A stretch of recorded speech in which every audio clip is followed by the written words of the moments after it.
வணக்கம். கொஞ்சம் இடைவெளி விட்டு தான் வந்திருக்கேன். அப்பலாம் சொல்லாதீங்கண்ணே. உங்களுக்கு 5 வருஷம் ரெஸ்ட்டு தேவை. அந்த 5 வருஷம் ரெஸ்ட் எடுத்துட்டு இப்ப தான் கோமாலேருந்து வெளிய வந்திருக்கீங்க. ஏன்னா, நீங்க எந்த அளவுக்கு முக்கியம்னா, இப்ப நடக்கிற ஆட்சி ஏதாவது தப்பு பண்ணுதான்னு கரெக்ட்டா கழுகு மாரி கண் பார்வையோட பார்க்கக்கூடிய ஒரு ஆள் ஒரு பத்திரிக்கை தேவைன்னா, அது உங்க பத்திரிக்கை தான். ஏன்னா, நீங்க டிஎம்கே தவிர வேற எந்த ஆட்சிக்கு வந்தாலும் அத க க அப்படியே கழுகு மாரி மேலேருந்து பார்த்து அவங்க என்ன தப்பு பண்றான்னு பார்த்துட்டு இருப்பீங்க. அதுக்காகவாது நீங்க தேவை. ஏன்னா, அந்த ஆட்சி என்ன பண்ணுது, தப்பு பண்றது எங்களுக்கு தெரியணும்ல. அதுக்கு உங்க உதவி ரொம்ப ரொம்ப தேவை. அதே நேரத்தில வீரப்பன் அவர்கள வச்சு இதுவரைக்கும் யார் வாழ்ந்துட்டு இருக்காங்கன்னு தெரியாது. அந்த குடும்பம் கூட அவர் பேர சொல்லி இந்த அளவுக்கு சம்பாதிச்சு வாழ்ந்திருக்காது. ஏன் அத வெளிய கொண்டு வந்த சிவசுப்ரமணியம் கூட ஆள் காணாம போயிட்டார். ஆனா, இப்ப வரைக்கும் வீரப்பன் அவர்கள வச்சு உங்க பத்திரிக்கையும் நீங்களும் நல்லா வாழ்ந்துகிட்டு இருக்கீங்க. உண்மையிலே நீங்க வீரப்பன் அவர் ஃபோட்டோ நீங்க ஆஃபீஸ்ல வச்சிருப்பீங்கன்னு நெனைக்கிறேன். தினமும் அவர காலைல கும்பிட்டு, அ "நீ இப்ப உன்னால தான் ஏன் இப்படி வாழ்ந்துட்டு இருக்கேன். நீ தான் ஏன் காரணம்னு" சொல்லி அவர நீங்க காமிக்க வாய்ப்பு கும்பிட்டா நல்லாயிருக்கும். 2வது ஜெயலலிதா அவர்கள்.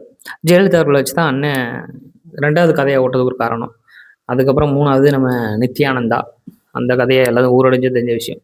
அண்ணன் வந்து ஒரு சில விஷயங்கள நல்லா பண்ணுவாரு. அந்த ஈஷா, இந்த நித்யானந்தா அந்த ஒரு சில விஷயங்கள கொண்டாடுனதுக்கு அண்ணன பாராட்டணும். அதுக்காக அண்ணன குறை சொல்ல முடியாது. அதுக்காக பாராட்டி தான் ஆகணும். அதே நேரத்தில அண்ணன் ரொம்ப தைரியசாலி. உயிரோட இருக்கும்போது அவர் இவரும்பாரு. உயிரோட இல்லன்னா அவன் வாங்க வேண்டியது, அவ வாங்க வேண்டியது. அதே அண்ணன் ரொம்ப தைரியசாலி. உயிரோட இருக்கும்போது அவ்வளோ மதிப்பு குடுப்பாரு. செத்த பிறகு அண்ணன் மரியாதையா கேட்கணும்னா, "ஏப்பா!" அதுக்கு உண்மையிலேயே பாராட்டணும். அதே நேரத்தில அண்ணனுக்கு திமுகவோட கொள்கைகள் ரொம்ப ரொம்ப பிடிக்கும். எப்படி திருட்டுத்தனமா கொள்ளடிக்கிறது அப்படிங்கிற அந்த கொள்கை அண்ணனுக்கு அவ்வளோ பிடிக்கும். ஒருவேளை திருட்டுல பங்குக்கும் குடுக்காங்களான்னு எனக்கு தெரியாது. நமக்கு அது தெரியாம பேசக்கூடாது. ஆதாரம் பேசக்கூடாது. அதுவும் அண்ணன் பத்திரிக்கையாளர் வேற. திமுக ஆட்சியிலும் எத்தன கேஸ்கள சால்வ் பண்ணி, எத்தன கேஸ்கள வெளிய பத்திரிக்கை மூலமா வெளிய கொண்டு வந்தாரு. கள்ளக்குறிச்சியில 17 வயசு மைனர் பொண்ணு ஒரு பொண்ணு அந்த பொண்ணு பேர் சொல்ல விரும்பல. அந்த பொண்ணு கொலை செய்ததற்கு அண்ணன் வெளிய கொண்டு வந்திருப்பாரா? டிஎம்கே ஆட்சியில எத்தனையோ தவறுகள் நடந்திருக்கு. அந்த தவறுகளுக்கெல்லாம் ஏதாவது பதில் சொல்லி வெளிய கொண்டு வந்திருப்பாரா? அதெல்லாம் சொல்ல முடியாது. அண்ணன் வந்து அப்பவும் வாய திறக்க மாட்டாரு. ஏன்னா அப்பமா அண்ணன் ஜென் மோடுக்கு போயிருவாரு. எப்படியும் ஜென் மோட்லேருந்து வெளிய வந்துட்டாரு. அண்ணனோட சேவை நமக்கு தேவை. ஏன்னா எந்த ஆட்சியும் நம்ப முடியாது. நம்ம மக்கள் நம்ம ஏமாந்து ஓட்டு போடுறது சகஜம் தான். அது ஏமாற்றமா, இல்ல முன்னேற்றமாங்கிறது அதுக்கப்புறம் தெரியும். அத போக போக பார்ப்போம். இருந்தாலும் எந்த கட்சியும் நம்ப முடியாது. அந்த அந்த கட்சிகள் பண்ற தவற கொண்டதுக்கு ஒரு பத்திரிக்கை தேவை. அந்த இதில அண்ணன பாராட்டணும். அண்ணன் என்ன பண்றாருன்னு பார்ப்போம். ஆனா அது பொய்யா இல்லாம உண்மையா இருந்தா இன்னும் நல்லாயிருக்கும். அடுத்தது அண்ணனுக்கு ஒரு சின்ன கோரிக்கை, இல்ல வேண்டுகோள்.